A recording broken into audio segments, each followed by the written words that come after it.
உங்களுடைய தங்கம், வெள்ளி, வைர நகைகளை உடனே செல் பண்ணுமா? நம்பிக்கையான நிறுவனம் Max Gold. Call 04445454545. Max Gold, cash for gold. MGR திரைப்பட நடிகராக இருந்து முதலமைச்சரான பிறகு, நான் சொல்கிறது சிஎம் ஆன பிறகு, அதுக்கப்புறம் கூட சினிமா துறையிலிருந்து நிறைய பேருக்கு அந்த இப்போ எம்ஜிஆரே முதலமைச்சர் ஆகிட்டார்ப்பா நாம் ஆகலாம் அப்படின்னு யாருமே முடிவு எடுக்கலைங்க. ஒரு சில பேர் இருந்திருக்கலாம் கண்டி, பெரும்பாலும் அப்படிலாம் யாரும் வரல.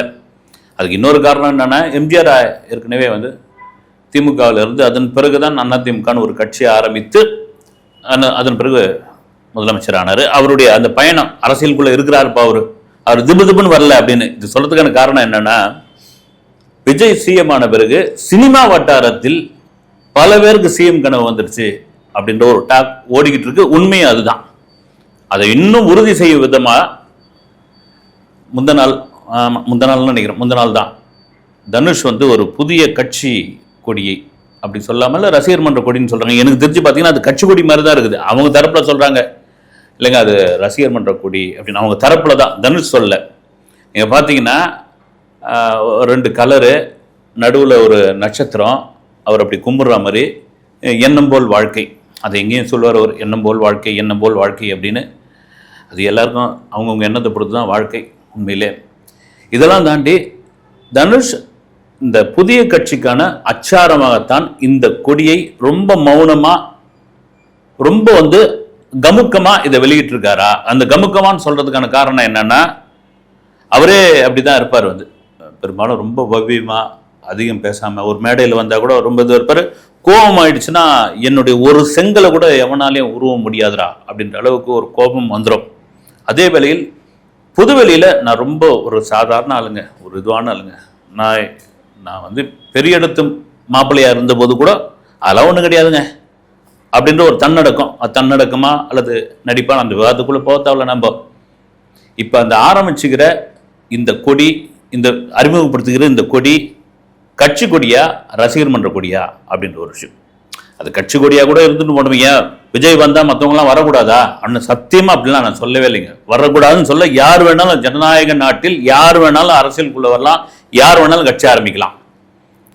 எனக்கு தெரிஞ்ச அது விஜய் வந்த பிறகு ஏன் இந்த புற்றீசல் மாதிரி கிளம்புறாங்க அப்படின்னு தான் தெரியல. சரி, அதே வேளையில் தனுஷ் எந்த திரைப்படத்திலையும் அவருடைய படங்களில் அரசியல் பேசுனது கிடையாது. அரசியல் சம்பந்தப்பட்ட ஒரு விஷயங்களை கொண்டு வலுக்கட்டாயமாக திணிச்சது கூட கிடையாது. பொதுவாக மேடைகள்லேயே பார்த்தீங்கன்னா ரொம்ப கான்ட்ரவர்சி இல்லாமல் பேசிட்டு போயிடுவார். ஏன்னா அவருடைய பேச்சு பெரும்பாலும் வைரல் ஆனது கிடையாது. அப்படின்னா இந்த என்னுடைய ஒரு செங்கல் கூட எவனாலே உருவ முடியாது அப்படின்னு சொன்னது காரணம் என்னன்னா, தொடர்ச்சியாக அவர் மீது வந்த விமர்சனங்கள். அப்புறமா இன்னொன்று சொல்லியிருந்தார். அவர் சொன்னார், அவர் மேனேஜர் சொல்லியிருந்தார் ஒரு ஆடியோ லான்ச்சில். ஒருத்தன் ஏற்றி விடுவான், மேலே ஏற்றி விட்டவன் என்ன பண்ணுவான், ஏற்றி விட்டவனை தன் கீழே இறக்கி விடுவான் அப்படின்னு.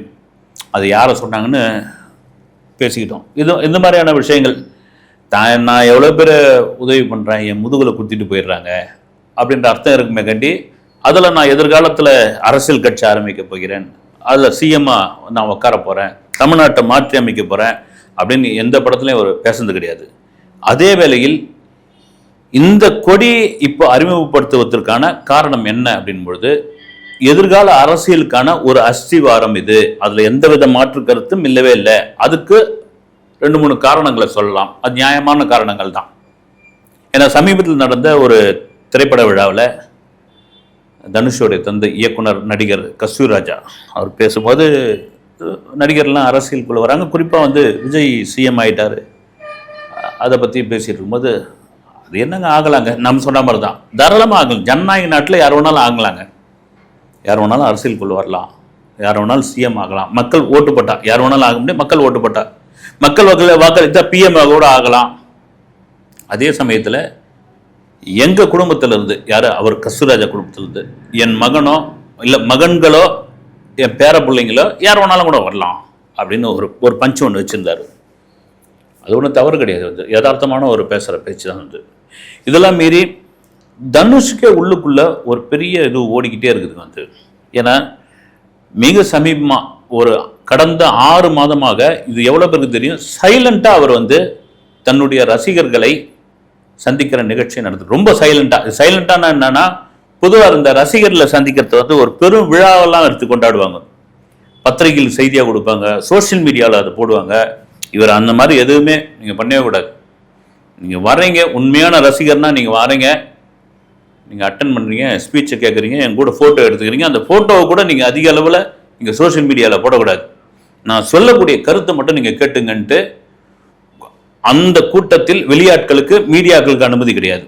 ஏறக்குறைய ஒரு அரசியல் பிரசங்கமே பண்ணியிருக்காரு அது அவருடைய ரசிகர்களுக்கு.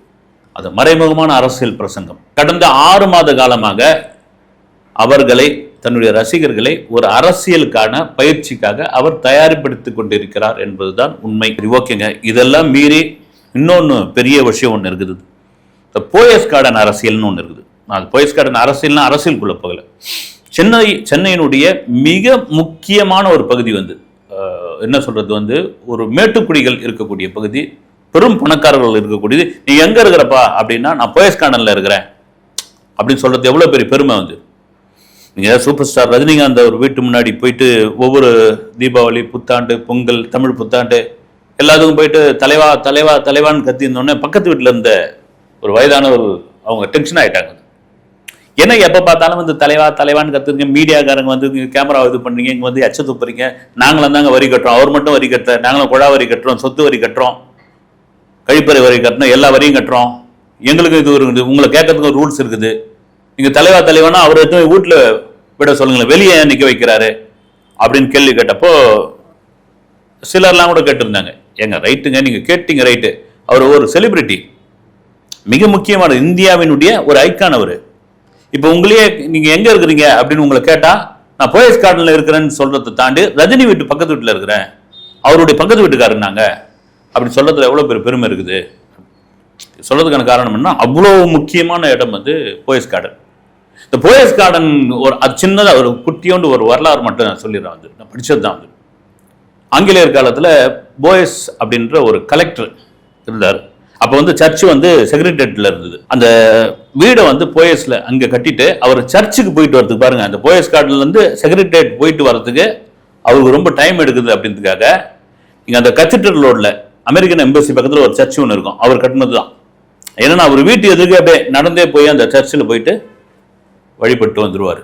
அப்படி அவர் கட்டின அந்த பகுதி தான், அவர் வீடு இருந்த அந்த பகுதி தான் பிற்காலத்தில் போயஸ் கார்டனாக மாறியது. இன்னும் கேட்டால் இந்த ஜெமினி மேம்பாலம் இருக்குது போல, இப்போ மேம்பாலம் இல்லை, அந்த மேம்பாலத்துக்கு அந்த பக்கம் ஜிஎன் செட்டி ரோட், டி நகர், அந்த பகுதியை வந்து ஃபுல்லாக ஏரியா இருந்திருக்குது. வெள்ளையர்கள் வந்து அதை வந்து நகரமாக மாற்றிருக்காங்க. அதை டி நகரை வந்து ஒரு ஏரியை வந்து நகரமாக உருவாக்கியிருக்காங்க. டி நகர் நுங்கம்பாக்கலாம் கூட சொல்றது. போயஸ் கார்டனுக்கான காரணம் இதான் வந்து.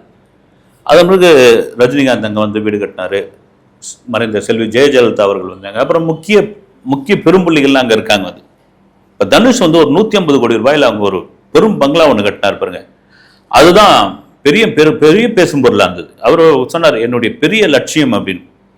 காரணம் என்னன்னா, கே நகரில் ஒரு சின்ன ஒரு வீட்டில் ஒன்று கூட்டிருந்தது நாங்கள் இருந்தோம் அப்படின்னு. அதில் வந்து அவங்க சிஸ்டர் வந்து ஒரு வீடியோ போட்டிருந்தாங்க. ஏன்னா இவங்களாம் உட்காந்து பேசிட்டு, தனுஷ் இல்லை, இவங்களாம் உட்காந்து பேசிட்டு இருக்கும்பொழுது, நம்ம இருந்தோமே சின்ன பசங்களா இருந்தோமே, அந்த வீடு எப்படி இருக்கும் அப்படின்னு, சரி கிளம்பி போகலாம் அப்படின்ட்டு இவங்க காரில் போயிருக்காங்க. போயிட்டு அந்த வீட்டை பார்த்துருக்காங்க, அந்த வீடு அப்படியே இருந்திருக்குது. அந்த ஹவுஸ் ஓனர் பார்த்துருக்காங்க, அவங்க கிட்ட பேசியிருக்காங்க. இவங்க சின்ன பசங்களா இருந்து, ஏன்னா ஒரு கனவு தானே, ஒரு ரிமோட் கார் ஒருத்தன் விளையாடிக்கிட்டு இருந்தான், கொஞ்சம் கார் கொடுறா அப்படின்னு ஒரு பையன் போய் கேட்குறான், கொடுக்க முடியாது போடா அப்படின் போது, நான் பெரிய கார் வாங்குறேன் அப்படின்னு சொல்லி விலை உயர்ந்த ஒரு காரை தனுஷ் வாங்கி சும்மா நிப்பாட்டி வச்சிருக்காரு. அது ஒரு லட்சியம் தான், சின்ன வயசுல ஏற்பட்ட ஒரு சின்ன காயம் தான். வந்து அதே போல கூட இருக்கலாம். ஒரு சின்ன ரூமுக்குள்ள ஒரு 5 பேர் 6 பேர் ஒரு குடும்பம் ஒரு படுத்துக்குதுன்னா, ஒரு ட்ரிபிள் பெட்ரூமு இல்லைன்னா ஒரு பெரிய வசதியான ஒரு வீடு இப்படி கிடைக்கும் போது எப்படி இருக்கும் அப்படின்போது, போயஸ் கார்டன்ல ஒரு பெரிய பங்களா கட்டுறியா, ஏன்னா 150 கோடி அப்படின் போது கண்டிப்பா ஒரு கடன் வாங்கியிருப்பாரு. ஏன்னா போயஸ் கார்டன்ல வீடு கட்டிட்டாரு, பரபரப்பரம் நடிச்சிட்டு இருக்காருன்னா, இப்போ நம்மளே ஒரு மிடில் கிளாஸ்ல இருக்கிறோம், ஒரு வீடு வாங்கணும் இல்லை வீடு கட்டுறோம் அப்படின்னா அதை லோன்ல வாங்கி தான் இப்போ கண்டிப்பா வந்து 150 கோடி தனுஷோடைய இதுக்கு வந்து கண்டிப்பா ஒரு கடனாக தான் வாங்கியிருப்பாரு. அதுக்கு வந்து ஒரு போய் படம் நடிச்சுதான் ஆகணும், அது பல மொழியில் நடிச்சுதான் ஆகணும். இதை வந்து நாம வந்து விமர்சனம் பண்ணக்கூடாது, அது தப்பு. அது ஒரு லட்சம் கட்டிட்டாப்ல. அதே வேளையில் இந்த போயஸ் கார்டன் அரசியல்னு ஒன்று இருக்கு இல்லைங்களா, ஒரு காலத்துல செல்வி ஜெயலலிதா அவர்கள் சிஎம் ஆக இருந்தபோது ரஜினிகாரையே நிறுத்தினாங்க. அங்கே வந்து நீங்க நில்லுங்க, சிஎம் போன பிறகு நீங்க கிளம்பி போங்க அப்படி. நான் இவ்வளவு காலம் உள்ள இருக்கிறேன், என் குடியிருப்பு, என் ரோடு இது, நான் வரேன், என் சுதந்திரத்தை நீங்க பதிக்கிறதுக்கு யாருன்னு ரஜினி வெளியே வந்து ஸ்டெல்லா மேரிஸ் காலேஜ் கிட்ட அப்படி நின்று ஒரு தம்மை பற்ற வச்சோன்னே அந்த கூட்டம்லாம் வெளியே வந்தது. இது சொல்றதுக்கான காரணம், அப்போ ஒரு பெரிய ஆளுமையா இருக்கும், ஒரு ஈக்காக்கா கூட அந்த ரோட்ல போக முடியாது. அப்போ அவங்க முதல்வராக இருந்த போது இன்னும் பல ஒரு 40 வருஷத்துக்கு முன்னாடிலாம் ரஜினியை பார்க்கறதுக்காக போட்டோ எடுக்கிறதுக்காக அந்த போயஸ் கார்டனு ஜேன்னு இருக்கும். எங்க நம்ம நடிகர் சந்தானமே அங்கே வீடு கட்டியிருக்காரு, நான் பார்த்துங்க வந்து இதோ சொல்லலை. ஏன்னா அது ஒரு பெரிய லட்சியம். அது இப்போ என்ன பிரச்சனை தாண்டி இப்போ என்ன ஒரு விஷயம் போயிட்டு இருக்குன்னா, முதல்வர் விஜய் நீலாங்கரையிலேருந்து ஒரு தலைமைச் செயலகம் வரணும், அது கூட ஒரு தனி ட்ராக்காக ஒரு ரோட்டில் வந்து பொதுமக்களுக்கு எந்த இடையூறும் இருக்கக்கூடாது. இப்போ சிஎம் கார் வராரு, சிஎம் காரோட கான்வாய் வருது அப்படின்னு ஒன்று அதை பொதுமக்களை நிறுத்திடுவாங்க. அப்போ ஆரம்பத்தில் ஜெயலலிதா அவர்கள் இருந்த பொழுது அவங்க அடுத்த எலெக்ஷனில் தோற்றதுக்கு, சென்னையில் பயங்கரமாக தோற்றதுக்கு அதுவே ஒரு காரணம். ஒரு 5 நிமிஷம் 10 நிமிஷம் நிற்க வைக்க மாட்டாங்க, அரை மணி நேரம் 3/4 மணி நேரம். அவங்க போயஸ் கார்டன்லேருந்து கிளம்பி ஏர்போர்ட்டுக்கு வரதுக்காக கிண்டிலேயே அவங்க கிளம்பி கூட இருக்க மாட்டாங்க, கிண்டியில் நிறுத்திடுவாங்க.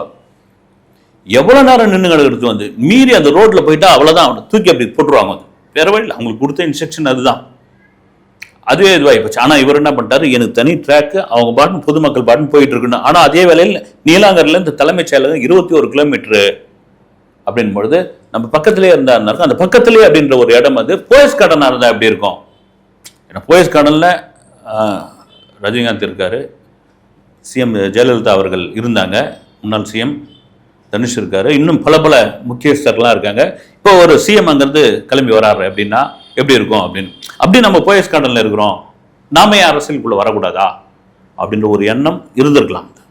மேபி அவர் அறிவிக்கல. எனக்கு திரும்ப இது பார்க்கும்போது எண்ணம் போல் வாழ்க்கை, இந்த நட்சத்திரம் இதெல்லாம் பார்க்கும்போது உண்மையிலே இது கட்சி கொடி மாதிரி தான் தெரியுது. எப்பவுமே முதல்ல அப்படி தான் ஆரம்பிப்பாங்க, ரசிகர் மன்றம், ரசிகர் நற்பணி மன்றம். கமலே அப்படி தானே வந்து நற்பணி இயக்கம்னு ஆரம்பிச்சு, அவர் ரசிகர் மன்றம் கூட முதல்ல ஆரம்பத்தில் வச்சாரு, அப்புறமா இயக்கமாக மாற்றி ரத்த தானம், கண் தானம் இதெல்லாம் பண்ணி அப்புறம் பார்த்தா மக்கள் நீதி மையம்னு ஒரு கட்சியாக துவங்கினார். அது ஆரம்பத்தில் அப்படி தாங்க இருக்கும். வந்து எனக்கு எடுத்தோன்னே அப்படிலாம் சொல்லிட முடியாது அப்படின்னு.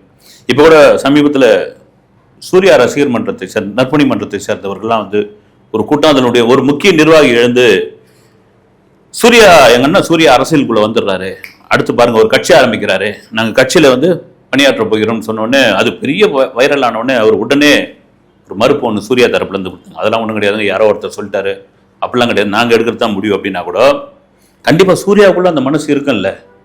எங்கள் அகரம்னு ஒரு ஃபவுண்டேஷன், அவ்வளோ பேரை படிக்க வைக்கிறோம், இவ்வளோ உதவி பண்ணுறோம், நம்ம கல்விதான முக்கியமான ஒரு விஷயம், நம்ம அவ்வளோ பேர் ஒவ்வொரு அகரம் ஃபவுண்டேஷன் அந்த நிகழ்ச்சி நடத்தும் போது அந்த மாணவர்கள் கண்ணீர் வடித்து அந்த அழற ஒரு விஷயம், அவர் கலங்கிறது, சிவகுமார் அவர்கள் உருகி பேசுறது ஒரு இதுவான விஷயம். வந்து அவர் மனசுக்குள்ளே இருக்குல்ல, நம்ம ஒரு அதிகார மையத்துக்குள்ளே வந்தால் இது மாதிரி எத்தனை பேருக்கு உதவி பண்ணலாம் அப்படின்னு அது ரைட்டு இருக்கும், ஆனால் வந்துட முடியுமா அப்படின்னு.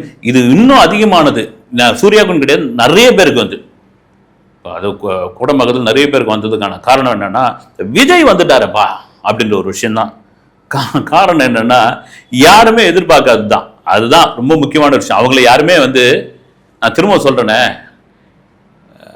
சினிமாக்காரர்கள் அதுவும் நடிகர்கள் பெருமா எல்லாருமே சொல்லலாம் வந்து காதுபடவே நிறைய பேர்லாம் வந்து விஜய் விமர்சனம் பண்ணாங்க எலெக்ஷனுக்கு முன்னாடி. அது காரணம் என்னன்னா, என்னையா இவரெல்லாம் வந்து ஜெயிச்சிட போறாரா அப்படின்ற ஒரு விஷயம். ஜெயிச்சாச்சு. இந்த கங்குவா படத்தினுடைய ஆடியோ லான்ச்சில் கூட நடிகர் போஸ் வெங்கட் சொல்லியிருப்பார், யார் யாரோ அரசியலுக்குள்ள பேர் குறிப்பிட மாட்டாரு, யார் யாரோ அரசியலுக்குள்ள வந்திருக்காங்க வராங்க, அரசியலுக்கு தகுதியானவர் வந்து சூர்யா தான் அப்படின்னு அவர் பங்குக்கு பேசியிருப்பார். அது கூட பயங்கரமா அரங்கமே கைத்தட்டுற மாதிரியான ஒரு விஷயமா மாறிச்சு.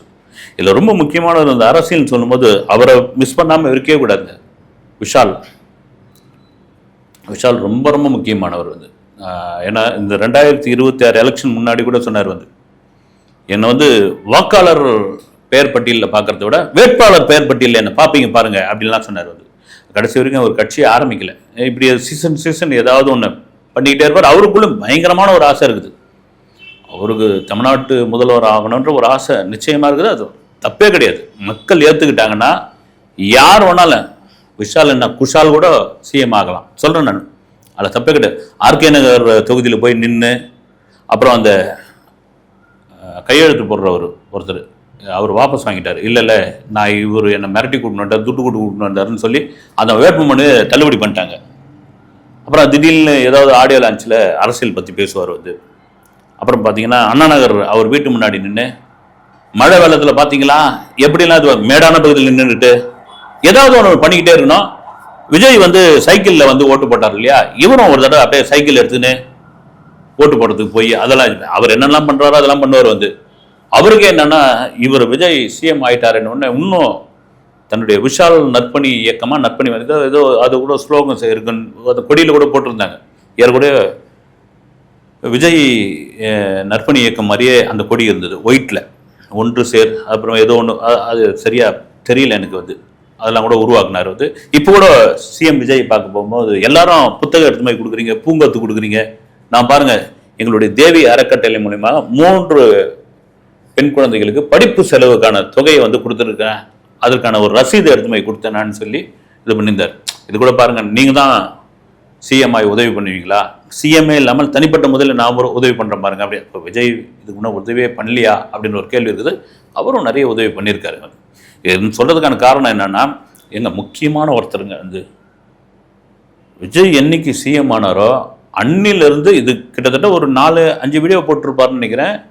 ஒரு ஹாட் டாப்பிக்காக ஆரம்பிச்சிருந்து ராகவா லாரன்ஸ் அவர் வந்து திருச்சி கிழக்கில் தனக்கு தபக்க வேட்பாளராக நிற்க வைப்பாங்கன்னு பார்த்தாரு வந்து. அப்புறமா சுழற்சியாக நிற்க போகிறாருன்ற மாதிரியான ஒரு விஷயம் இருந்தது. அப்புறம் ஏதோ ஒரு இதுவெல்லாம் சொல்லிட்டு இருந்தார், நான் இவ்வளோ உதவி பண்ண அவருக்கு இருக்கும் இல்லையா மனசில். அவர் தான் அடிக்கடி பயங்கரமாக சொல்லிக்கிறவர் தானே வந்து. நான் இத்தனை குழந்தைங்களை இது பண்ணேன், இதை பண்ணுறது ஒரு பெரிய விஷயம் தாங்க வந்து. எத்தனை குழந்தைங்களை பண்ணேன், இத்தனை குழந்தைங்களை படிக்க வச்சேன், அவங்களுக்காக தான் நான் வாழ்ந்துக்கிட்டு இருக்கேன். ரைட், ஒரு இதுவான விஷயந்தான். இப்போ அவருக்கு ஒரு மனசில் இருக்குல்ல, நம்ம எவ்வளோ பண்ணுறோம், இவ்வளோ மக்களுக்கு வந்து நம்மளை வந்து பாராட்டுறாங்க, இவ்வளோ மீடியா எழுதுறாங்க, அப்படின்னு நாம் ஏன் சிஎம் ஆகக்கூடாது அப்படின்னு. அதுக்கு தான் அப்படியே ஒரு அச்சாரமாக அவர் பேசினார், ஆரம்பித்தார். தாவேக்காவில் தனக்கு வந்து திருச்சி கிழக்கில் ஒரு சீட்டு கொடுப்பாங்கன்னு பார்த்தாரு. அப்புறமா வந்து நாய்க்கு பிரியாணி கதையை ஒன்று சொன்னார், அது அவருக்கே பயங்கர பேக் ஃபயர் ஆயிடுச்சு. அப்புறமா இன்னொரு வீடியோ போட்டார், அது யாருமே கட்டுக்கல. அப்புறமா ரைட்டு, நான் வர்ணமாக வரக்கூடாதா அப்படின்னு நீங்கள் வந்து நான் வந்து அரசியலுக்குள்ளே வர்ணமாக வரக்கூடாததை நீங்கள் கமெண்ட்ஸை போடுங்க அப்படின்னாரு. அந்த கமெண்ட்ஸ் படித்தவங்களாம் தெரியும், நான் சொல்ல வேணாம். இதெல்லாம் சொல்கிறதுக்கு காரணம் என்னென்னா, எல்லாருக்குள்ளேயும் ஒரு சிஎம் கனவு வந்தாச்சு, ஒரு அரசியல் கனவு வந்தாச்சு. அதற்கான அச்சாரம் தான் தனுஷ். விரைவில் அறிவிப்பார் பாருங்க, இருக்கும். அதே வேளையில் ஒரு சிஎம் பதவி அப்படின்ட்டு வந்து முள்கிரீடம் அப்படின்னு அந்த தலையில் வச்ச முள்கிரீடம் அப்படின்ட்டு வந்து கண்டிப்பாக விஜய் உணர்ந்திருப்பார். அது சாதாரண விஷயம் கிடையாது. வந்தாச்சு, உள்ள இறங்கியாச்சு, மக்கள் தேர்ந்தெடுத்துறாங்க. அது முள்கிரீடமாக இருந்தாலும் முள் படுக்கையாக இருந்தானே, இறங்கி பவர்க்குள்ள வந்தாச்சு இல்லை, நம்ம பண்ணி தானே ஆகணும். இப்போ பாருங்க, குதிரை பேரம்ன்ற ஒரு விஷயம், தாவேக்கா எம்எல்ஏ தூக்கிறதுக்கு எவ்வளோ இதுவும் நடந்திருக்கு பாருங்க வந்து. இப்போ மற்ற நடிகரான தவறா சொல்ல, அந்த அதிகாரத்துக்குள்ள வந்தால் சமாளிக்கலாம், சமாளிக்க முடியாதவங்க என்ன பண்ணுவாங்க, இதை அதாவது பக்காவா ஸ்கெட்ச் போட்டு விஜய் தூக்கிட்டு இருக்காரு. பக்காவா ஸ்கெட்ச் போட்டு ஒவ்வொரு விஷயம் பண்ணிட்டு பாருங்க. ஸ்ரீவைகுண்டம் எம்எல்ஏ ஓப்பனா அடிக்கிறாப்புல, ஆடியோவோட இது பண்றாங்க. என்னை வந்து கிட்டத்தட்ட கோடியில பேரம் பேசி அந்த பேரத்துக்கு நான் படியிலன்னு என்னை வந்து மிரட்ட ஆரம்பிச்சாங்க. ஆதாரம் இருக்குது. அவங்க என்ன சொல்றதுன்னா, ஆதாரம் இல்லாம யார் மேலேயும் நாங்கள் குற்றச்சாட்டலிங்க, அவ்வளவு வலுவான ஆதாரம் இருக்குது. இந்த தாவேக்கான்ற ஒரு கட்சியே இருக்கக்கூடாது, சிஎம் நாற்காலிலிருந்து அவர் உட்கார வைக்கக்கூடாது. இதை வந்து நான் தவறா சொல்ல, உங்களால் சமாளிக்க முடியுமா? நான் வந்து பொதுவாக கேட்குறேன், நீங்கள் நடிகர்கள்லாம் அரசியலுக்குள்ள வரணும்னு நீங்கள் ஆசைப்படுறீங்க இல்லைங்களா? ஒரு விமர்சனத்தை உங்களால் தாங்க முடியுதா? ஏதாவது ஒரு விஷயத்தை சொன்னால் அதை உங்களால் ஏற்றுக்கொள்ள முடியுதா? இவ்வளோ விஷயங்கள் இருக்குது. இப்போ பாருங்க, நேற்று கடல் நீரை குடிநீர் ஆக்கிற திட்டத்தை போய் நெமிலி, செங்கல்பட்டு மாவட்டத்தில் நெமிலியில் போயிட்டு விஜய் பார்த்துருக்காரு, சிஎம் விஜய். ரொம்ப முக்கியமான ஒரு விஷயம் வந்து ரொம்ப காலமாக அது வந்து எவ்வளோ காலம் எனக்கே ஞாபகம் இல்லை. இந்த கடல் நீரை குடிநீர் ஆக்குறோம், கடல் நீரை குடிநீர் ஆக்குறோம் அப்படின்னு. அது என்ன 1 லிட்டர் 1/2 லிட்டராவது ஆக்கினாங்களா இல்லையான்னு தெரியல வந்து. வளைகுடா நாடுகள், துபாய் மாதிரியான நாடுகள்லாம் வந்து கடல் நீர் தாங்க குடிநீரே. அங்கே கடல் நீரை தான் அவ்வளோ சுத்தப்படுத்தி பண்ணிட்டு இருக்காங்க. அவங்க பண்ணும்போது நம்மளால் பண்ண முடியாதுன்னா, அது சென்னை மாதிரியான பெருநகருக்கு. இப்போ பாருங்க, இந்த வெயில் அடிச்சு நொறுக்குது வந்து, அடிச்சு பின்னி எடுக்குது எல்னினோ. அந்த எல்னினோட தாக்கம், தண்ணி எவ்வளோ நாள், கிரவுண்ட் வாட்டர் எவ்வளோ நாள் இருக்கும், குடிநீர் கிடைக்குமா? பெங்களூர்லாம் பெரிய தட்டுப்பாட்டில், பெங்களூர் நகரமே வந்து பெரிய தட்டுப்பாட்டில் இருக்குது. அதுக்கு ஒரே வழி, இந்த கடல் நீரை குடிநீர் ஆகிட்டான் மகாராஜா நீ பிரமாதமா இருப்பப்பா சென்னை மக்கள் வந்து. ஏன் நீங்க கடல் அந்த ஈசிஆர் சார்ந்த பகுதிகளில் கூட தண்ணி பஞ்சம் இருக்குது. இங்கேருந்து ஆரம்பிச்சு தொண்டி, ராமநாடு இந்த பகுதியெல்லாம் கூட தண்ணீர் பிரச்சனை இருக்குது. இதை ஒரு முதல் கட்டமாக இங்கே மாற்றிட்டாங்க அப்படின்னா எவ்வளோ பெரிய விஷயம் அது. இதுக்குள்ள ஒரு பெரிய அரசியல் இருந்திருக்குதுங்க. இப்போலாம் பார்த்தீங்களா சென்னைக்குள்ளே நிறைய இந்த தண்ணி லாரிலாம் ஓடுறது இல்லை, அது ஒரு பெரிய அரசியல் அதுக்குள்ளே இருந்தது. தண்ணி நல்லா குழாவில் வரும், ஆனால் தண்ணி லாரி ஓடிக்கிட்டே இருக்கும். அது எதுக்கு ஓடுது, ஏன் ஓடுது, அந்த தண்ணி லாரி ஓடுற வேகத்தை பார்த்தாலாம் நமக்கு பயமாகவே இருக்கும். ஆனால் அதெல்லாம் இப்போ ஸ்டாப் ஆகி போயிருக்குது. உண்மையிலே சிஎம் விஜய் அவர்கள் இந்த கடல் நீரை குடிநீராக்குற இந்த திட்டத்தை சக்சஸ்ஃபுல்லாக பண்ணிட்டாருன்னா இந்தியாவில் மிகச்சிறந்த சிஎம் என்பதில் மாற்றுக்கிறது கிடையாது. சென்னை மக்கள் உங்களை கொண்டாடி தீர்த்துருவாங்க, கொண்டாடி தீர்த்துருவாங்க. இப்போ ஒன்றும் தண்ணி பிரச்சனை ஒன்றும் இல்லை. ஆனால் இந்த தண்ணி எவ்வளோ காலத்துக்கு தாங்கன்னு தெரியல. அடிக்கிற வெயிலுக்கு மழை வருமானு பார்த்தா தெரியல. இது ஏன்னு சொல்கிறேன்னா, எல்லாருக்கும் சிஎம் ஆசை இருக்குது. ஆனால் உட்காந்து பார்த்துட்டு உட்காந்து அந்த சீட்டில் உட்காந்து அதை நிர்வகித்து ஒன்று இருக்குல்ல, அது ரொம்ப ரொம்ப அந்த சாமர்த்தியம் வந்துடுச்சுன்னா நீங்கள் வாங்க, மக்கள் செல்வாக்கு வந்தால் நீங்கள் வாங்க. யாராக இருந்தாலும் கட்சியை அறிமுகப்படுத்துறீங்க, கொடியை அறிமுகப்படுத்துறீங்க, எல்லாம் ரைட்டு. மறுபடியும் தான் புலியை பார்த்து பூனை சூடு போட்டுக் கொள்கிறது அப்படின்னு தாட்டி, இல்லைங்க நாங்களும் புலி தான் அப்படின்றத நிரூபிங்க. வாங்க, அடுத்த வீடியோவில் சந்திக்கிறேன். நன்றி.